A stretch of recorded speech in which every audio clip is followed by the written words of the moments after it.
વરુથની એકાદશી 2026 સંપૂર્ણ માહિતી, મહત્વ, કથા, ઉપાય અને પૂજા વિધિ.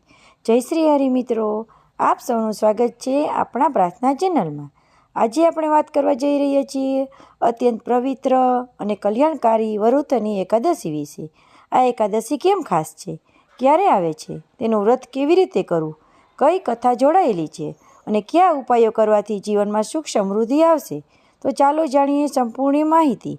પરંતુ વિડીયો શરૂ કરીએ તે પહેલાં જો તમે અમારી ચેનલને સબસ્ક્રાઈબ ન કરી હોય તો હમણાં જ કરી લો અને વિડીયોને લાઇક અને શેર કરવાનું ભૂલશો નહીં.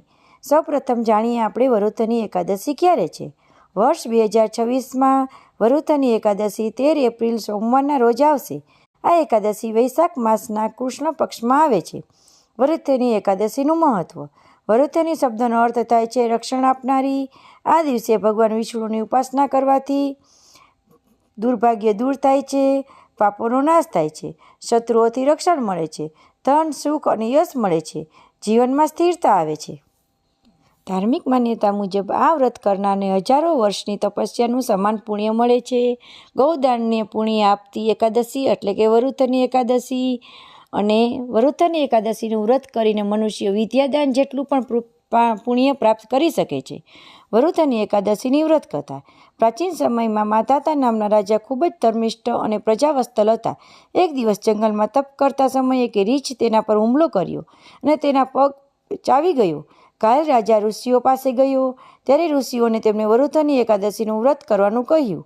રાજાએ આ વ્રત કર્યું અને ભગવાન વિષ્ણુની કૃપાથી તેમનો પગ પાછો સ્વસ્થ થયો. ત્યારથી માન્યતા છે કે આ એકાદશી જીવનમાં દુર્ભાગ્ય અને કષ્ટો દૂર કરે છે. પૂજા વિધિ. બ્રહ્મ મુહૂર્તમાં જાગવું, સ્નાન કરી સ્વચ્છ પીળા વસ્ત્ર ધારણ કરવા, મંદિર અથવા ઘરની પૂજા સ્થાને ભગવાન વિષ્ણુની પ્રતિમા સ્થાપિત કરવી, તુલસી, પીળા ફૂલ, ફળ અર્પણ કરવું, ઘીનો દીવો પ્રગટાવવો, ઓમ નમઃ ભગવતે વાસુદેવાય મંત્રનો જપ કરવો, વરુથની એકાદશીની વ્રત કથા સાંભળવી, દિવસભર ઉપવાસ રાખવો. આ દિવસે આપણે શું ન કરવું જોઈએ તો કે ક્રોધ જરા પણ ના કરવો જોઈએ, ખોટું બોલવું જોઈએ નહીં, ચોખા ન ખાવા જોઈએ, માંસ, દારૂ, લસણ, ડુંગળીથી દૂર રહેવું જોઈએ અને કોઈ પણ વ્યક્તિનું અપમાન ન કરવું જોઈએ.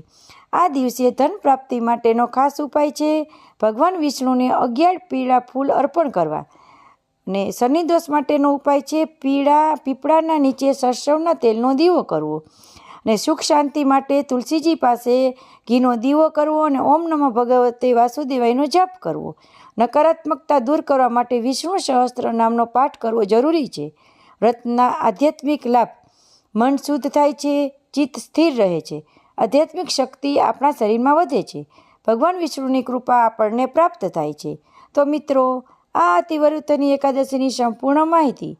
જો તમને શ્રદ્ધાથી આ વ્રત કરશો તો ભગવાન ચોક્કસ કૃપા કરશે. વિડીયો ગમ્યો હોય તો લાઈક કરો, શેર કરો અને ચેનલને સબસ્ક્રાઈબ કરવાનું ભૂલશો નહીં. બેલ આઇકન જરૂરથી દબાવો જેથી અમારા આવતા નવા વિડીયો સૌપ્રથમ તમને મળી શકે. અને આવા જ આધ્યાત્મિક વિડીયો જોવા અને સાંભળવા માટે તમારી મનપસંદ ચેનલ સાથે જોડાયેલા રહો.